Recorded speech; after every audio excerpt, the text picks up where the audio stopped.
Assalamualaikum warahmatullahi wabarakatuh. Alhamdulillah wassalatu wassalamu ala Rasulillah Muhammad bin Abdullah wa ala alihi wa sahbihi wa mawalah amma ba'd. Bagaimana kabar ya teman-teman sekalian? Semoga Allah Subhanahu wa taala memberikan teman-teman sekalian kesehatan jasmani maupun rohani untuk kita selalu semangat menjalani aktivitas di bulan puasa ini. Teman-teman, saya mewakili keluarga besar Al-Hauta Al-Jinaniyah mengucapkan selamat menunaikan ibadah puasa bagi yang melaksanakan. Teman-teman yang dirahmati Allah Subhanahu wa taala, kita bersyukur atas kehadirat Allah taala telah memberikan kita limpahan yang sangat luar biasa banyak. Di antara nikmat terbesar yang Allah berikan kepada kita, kita diberikan kesempatan untuk kita menjalani dan mencicipi manisnya bulan suci Ramadan. Karena banyak mereka orang-orang yang telah mendahului kita, mereka nggak bisa mencicipi manisnya bulan Ramadan. Dan ini adalah bukti kasih sayang Allah Subhanahu wa taala kepada kita, teman-teman. Memang benar teman-teman apa yang Allah katakan di dalam Al-Qur'an, wa in ta'uddu ni'matallahi la tuhsuha. Apabila kita ingin menghitung daripada nikmatnya Allah Subhanahu wa taala, kita nggak bakal bisa ngitung karena memang nikmatnya Allah Subhanahu wa taala tidak terhitung.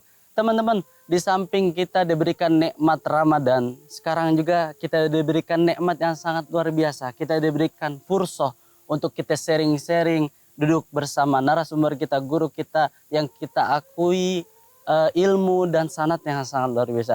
Teman-teman, sebelum kita melanjutkan perbincangan hangat kita, Ana izin untuk memperkenalkan diri kepada teman-teman sekalian.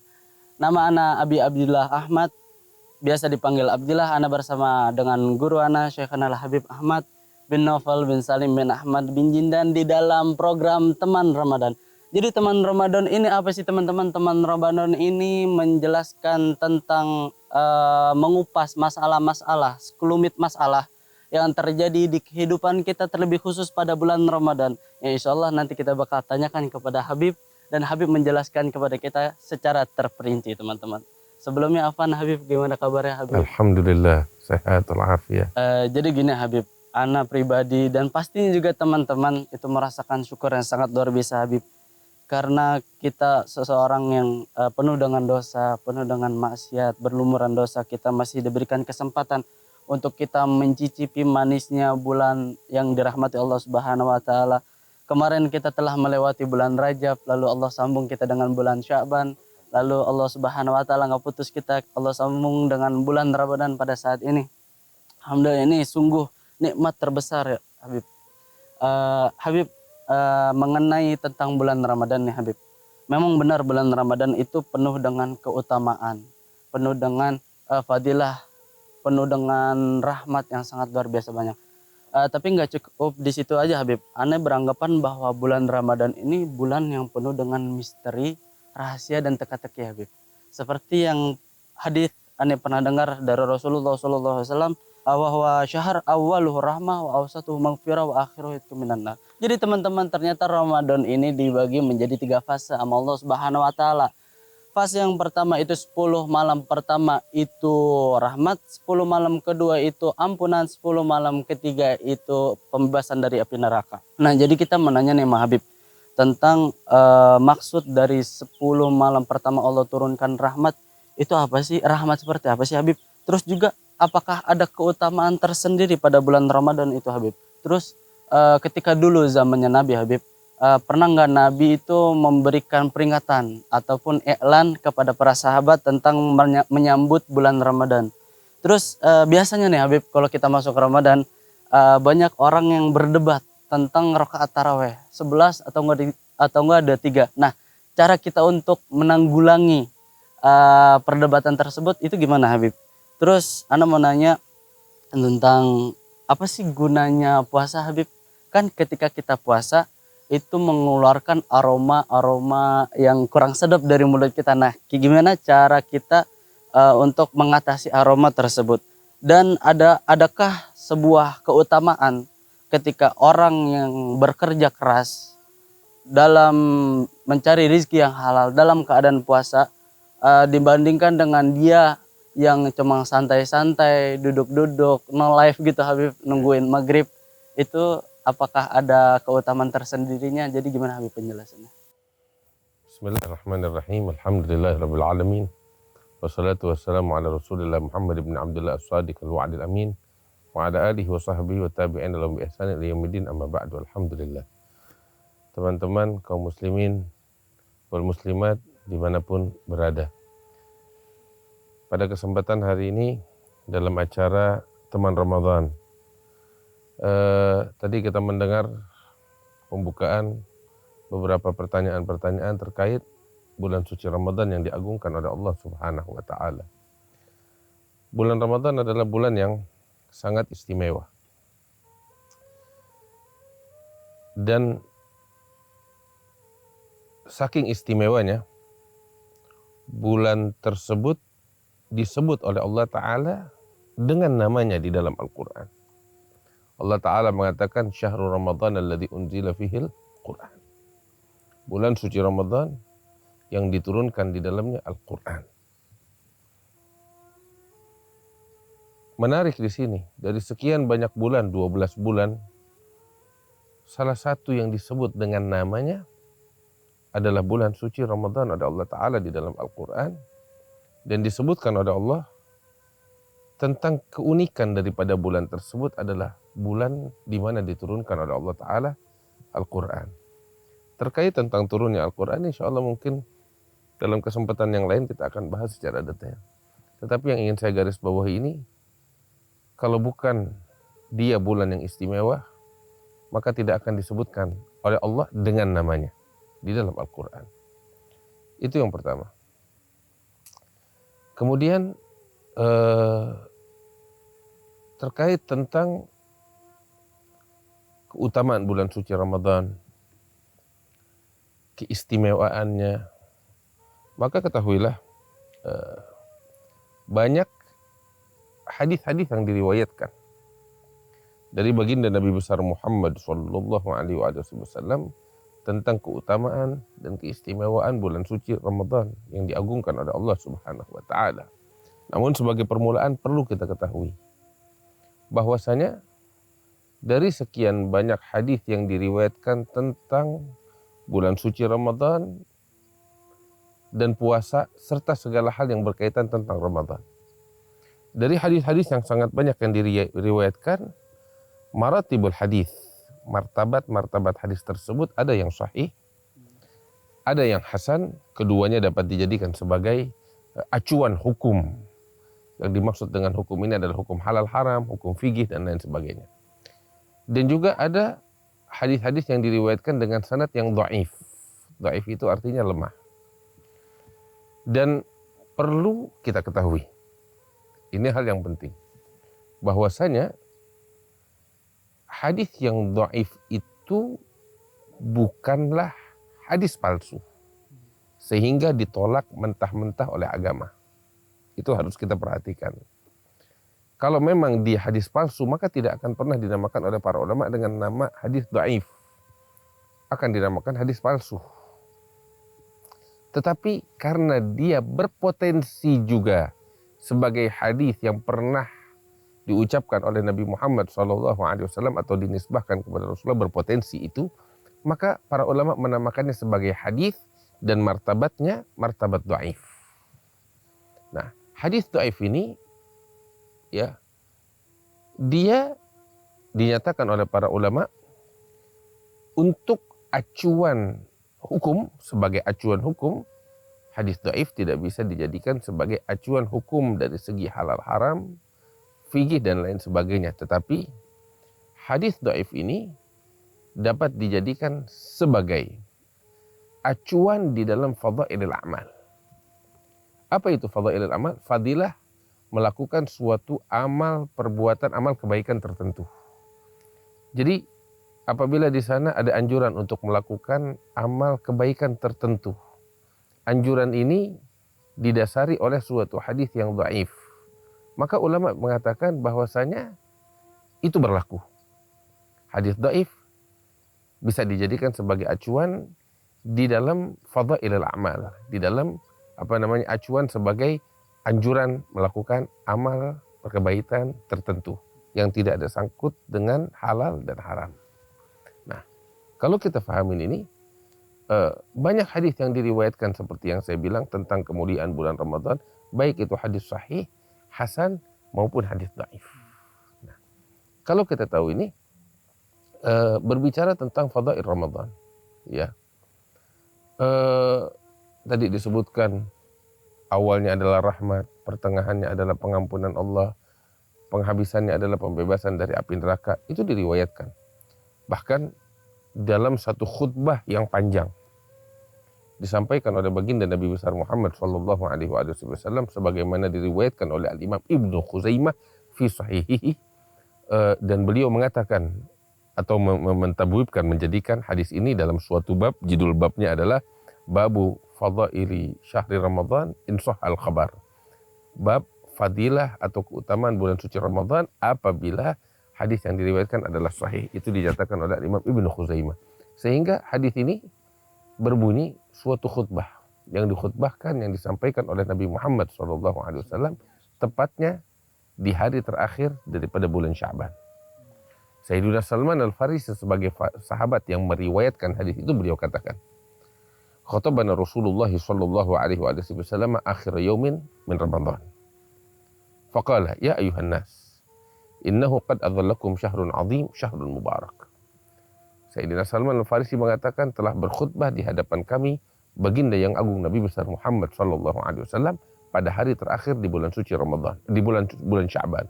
Beliau berkata, wahai manusia sekalian, sesungguhnya telah datang kepada kalian bulan yang agung, bulan yang penuh dengan keberkahan. Kalimat ini perlu kita garis bawahi. Bulan yang agung dan bulan yang penuh dengan keberkahan. Ini yang menarik. Bahwasanya bulan Ramadan diagungkan oleh baginda Rasulullah SAW. Beliau menyatakan ini bulan agung. Ini tidak sama dengan bulan-bulan yang lainnya. Dan juga Nabi mengatakan ini bulan yang penuh dengan keberkahan. Apa itu keberkahan? Kebaikan yang ditambahkan, bonus kebaikan yang Allah tuankan di bulan suci Ramadan tidak diberikan di bulan-bulan yang lain. Itulah yang dimaksud dengan keberkahan. Kemudian lain daripada itu, tadi juga ditanyakan apakah Nabi Muhammad dan para sahabat menyambut gembira dengan kedatangan bulan suci Ramadan? Khutbah ini menyatakan demikian. Apa itu? Kalau mereka tidak menyambut gembira kedatangan Ramadan, maka Nabi di akhir Sya'ban tidak akan berkhutbah berbicara khusus tentang Ramadan. Tetapi karena bulan Ramadan adalah sesuatu yang besar, yang layak untuk disambut, dari sejak sebelum masuk Ramadan, Nabi menyampaikan khutbah ini, memberikan peringatan, mengingatkan mereka para sahabatnya tentang bulan yang agung ini.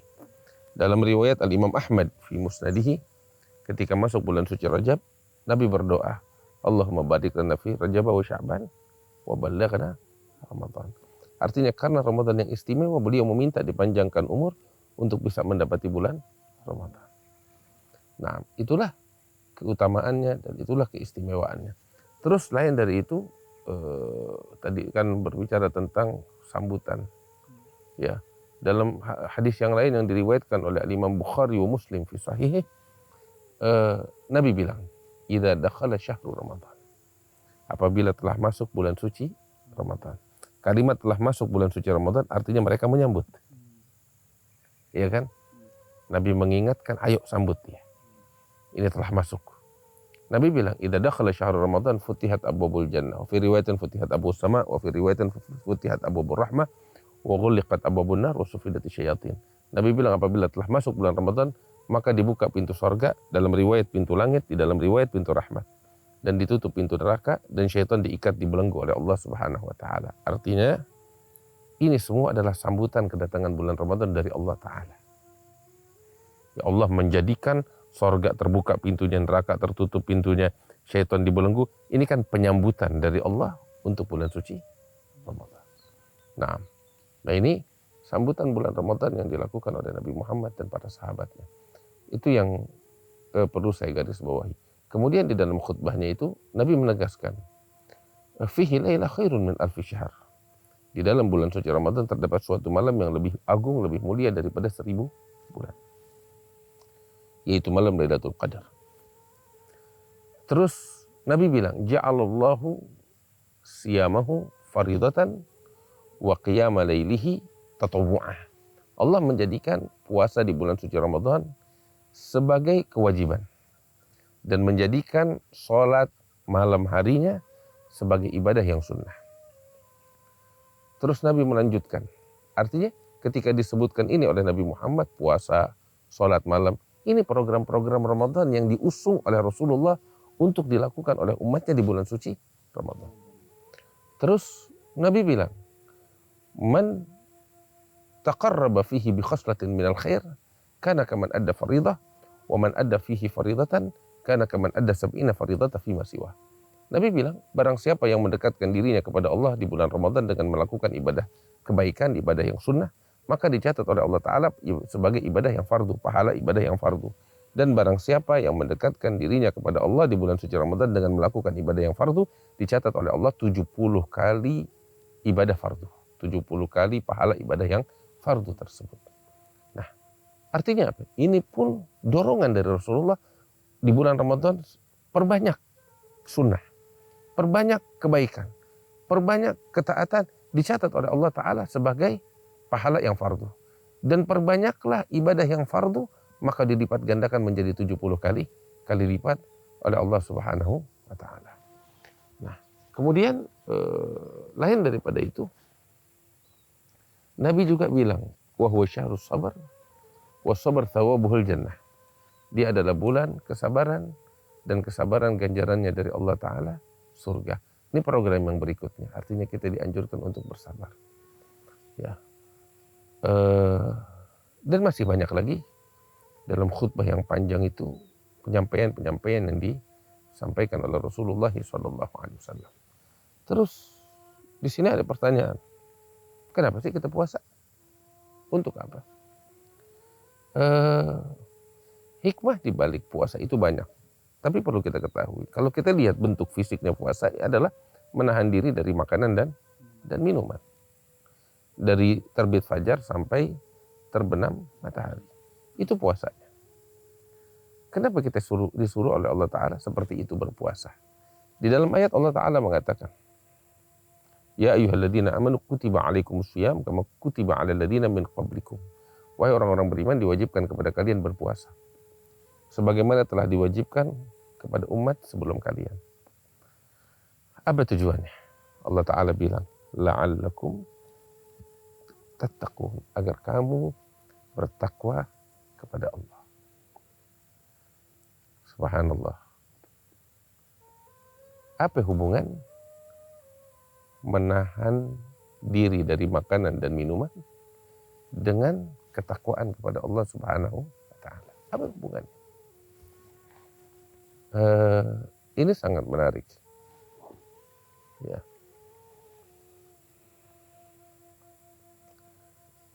Pertama kita fahamin, takwa itu apa? Takwa adalah taat kepada perintah Allah dan jauh dari larangan Allah. Taat kepada perintah-perintah Allah dan jauh dari larangan Allah. Kita diminta puasa agar kita menjadi sosok seperti ini, yang senantiasa taat kepada perintah Allah dan senantiasa jauh dari larangan Allah.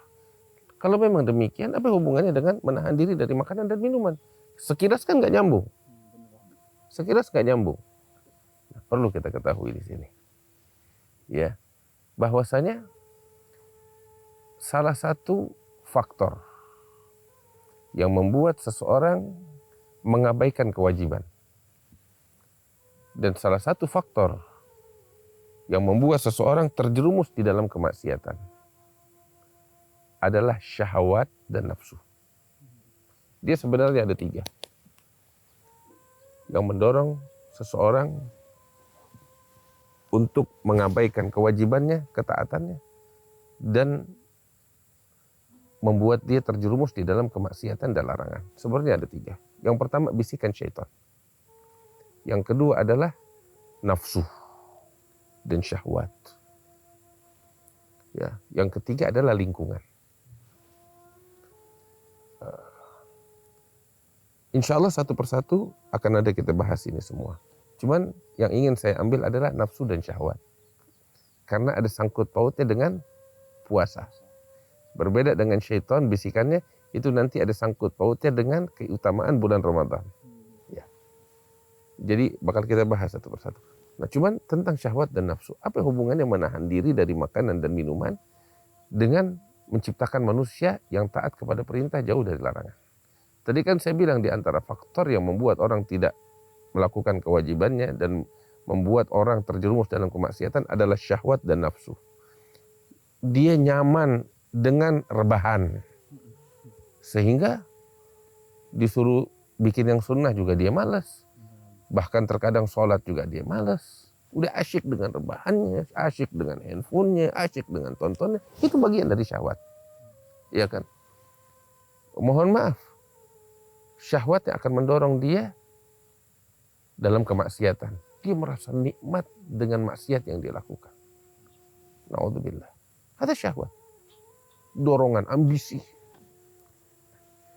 Nabi pernah bilang dalam suatu hadis. Nabi bilang, ya ma'syarul syabab, man istata'a minkumul ba'ata falyatazawwaj wa man lam yastati' fa'alaihi bisawm fa innahu lahu wija. Nabi SAW mengatakan, wahai para pemuda, siapa-siapa dari kalian yang mampu untuk menikah.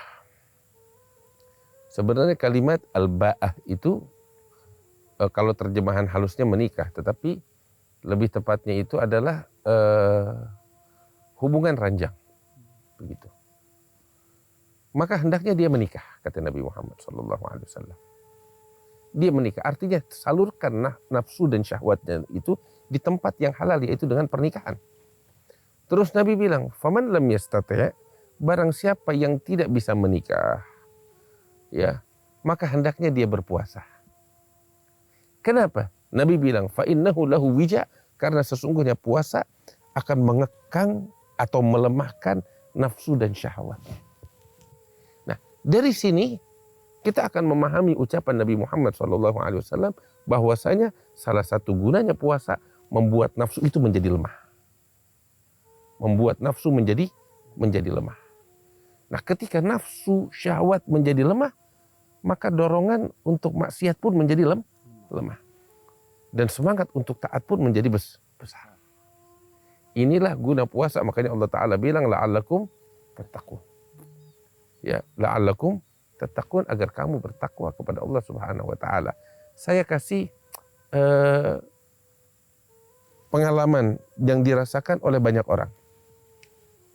Yaitu tatkala kita berpuasa dari subuh sampai terbenam matahari, perut kosong. Perut kosong. Kita akan merasakan badan kita itu enteng. Ringan. Semangat.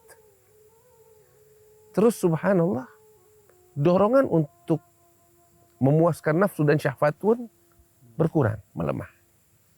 Dorongan untuk memuaskan nafsu dan syahwat melemah, tetapi badan ringan, semangat. Saya ketika bilang ini, boleh jadi kita nggak menyadari. Coba deh. Karena kita seharian itu aktivitas, kita nggak menyadari hal ini, ringannya badan kita dan lain sebagainya itu. Tetapi coba begitu adzan maghrib, masuk kolak ke dalam perut kita. Begitu kolak masuk ke dalam perut, saat itu kita berasa badan jadi begah, perut jadi begah, badan jadi berat, dan bawaannya pengen rebahan. Padahal sebelumnya seharian badan nggak nuntut kita untuk rebahan, semangat beraktivitas, katakan itu aktivitas ibadah maupun aktivitas dunia. Ya, tetapi seharian badan kita ringan, dorongan untuk memuaskan syahwat dan nafsu lemah. Begitu. Tapi begitu kita makan, langsung tuh drop semuanya, jadi bawaannya pengen rebahan, bawaannya pengen tidur, bawaannya pengen muasin nafsu. Sebab apa? Makanan udah masuk, dan Nabi bilang puasa itu dapat melemahkan nafsu seseorang, sehingga ketika nafsu dan syahwatnya lemah, mudah baginya untuk menjadi orang yang bertakwa kepada Allah Subhanahu wa Ta'ala. Nah, ini yang ingin saya sampaikan tentang kegunaan daripada atau manfaat daripada berpuasa. Yang terakhir, tadi juga ditanyakan, ada orang di bulan Ramadan rebahan. ada orang di bulan Ramadan beraktivitas. Ya pastinya mau bulan Ramadan mau di luar Ramadan, apalagi di bulan suci Ramadan. Allah Ta'ala suka kepada hambanya yang semangat, yang berkarya, yang beraktivitas. Berbeda dengan orang yang itu dalam hadis itu Nabi Muhammad bilang, Innallaha la yuhib as-sabahlal. Tahu sabahlal? Sabahlal itu di dalam hadis adalah orang yang la dunia wala akhirat. Dia kagak ada manfaat dunianya, nggak ada aktivitas dunianya, dan nggak ada aktivitas akhirat. Itu namanya sabahlal. Nggak jelas. Allah nggak suka dari hamba yang semacam ini. Begitu. Artinya sebaliknya, Allah suka dari hambanya yang produktif, yang beraktivitas, yang memberi manfaat. Khairun nas anfa'uhum linnas. Nah, ya. Terus juga orang yang kerjanya tidur dan rebahan, jangankan Tuhan, kita ngelihatnya aja sebel. Kita ngelihatnya sebel. Apalagi Allah Subhanahu wa Ta'ala. Nah, orang cari nafkah pekerjaan yang halal selama bulan suci Ramadan, ya, apakah pahalanya sama dengan yang santai-santai? Pertanyaan lebih tepat bukan itu. Ini mah jawabannya jelas ya, pasti yang bekerja cari halal pahalanya lebih besar dari orang yang tidur-tiduran. Pertanyaan yang tepat bukan itu. Orang yang cari nafkah dengan pekerjaan yang halal, apakah pahalanya sama dengan orang yang ibadah di bulan Ramadan? Kita bilang, inilah indahnya Islam, bahwasanya ibadah nggak selamanya di atas sejadah. Ibadah nggak selamanya dengan Al-Quran. Walaupun di bulan suci Ramadan, penuhi waktu kita dengan Al-Quran, penuhi waktu kita dengan sholat dan lain sebagainya, ibadah mahad dan zikir. Tetapi juga mencari nafkah adalah bagian daripada ibadah. Bahkan ibadah yang wajib, pahalanya dilipat gandakan menjadi 70 kali lipat oleh Allah Subhanahu wa Ta'ala. Dalam hadis baginda Nabi Shallallahu Alaihi Wasallam mengatakan, thalabul halali fardhatun ala kulli muslim. Mencari harta yang halal hukumnya fardu bagi setiap orang muslim. Dalam hadis yang lain Nabi Shallallahu Alaihi Wasallam mengatakan, man bata kalan min amal yadih bata maghfuran lah. Barang siapa yang tidur di malam hari atau bermalam hari dalam keadaan lelah atas pekerjaan halal yang dia lakukan, maka dia tidur, dia bermalam hari dalam keadaan dosa-dosa yang telah diampuni oleh Allah Subhanahu wa Ta'ala. Artinya orang yang mencari nafkah, yang bekerja, mendapatkan pahala yang besar di sisi Allah Subhanahu wa Ta'ala, apalagi di bulan suci Ramadan yang diagungkan oleh Allah. Nah, ini sekilas tentang kemuliaan daripada bulan suci Ramadan yang dimuliakan oleh Allah Subhanahu wa Ta'ala. Mudah-mudahan membawa manfaat besar untuk kita sekalian. Alhamdulillah nih teman-teman, telah kita dengarkan secara langsung penjelasan rinci dari guru kita Syekhana Al-Habib Ahmad bin Naufal bin Salim bin Ahmad bin Jindan tentang 10 bagian pertama pada bulan Ramadan. Tadi habis membahas tentang keutamaan bulan Ramadan, gunanya kita puasa, dan banyak tadi Habib sudah menjelaskan, dan itu semuanya jelas dan gamblang ya teman-teman. Insya Allah pada episode selanjutnya kita bakal masih ngebahas tentang 10 pertama bulan Ramadan. Tetap bersama kami di program Teman Ramadan. Wassalamualaikum warahmatullahi wabarakatuh.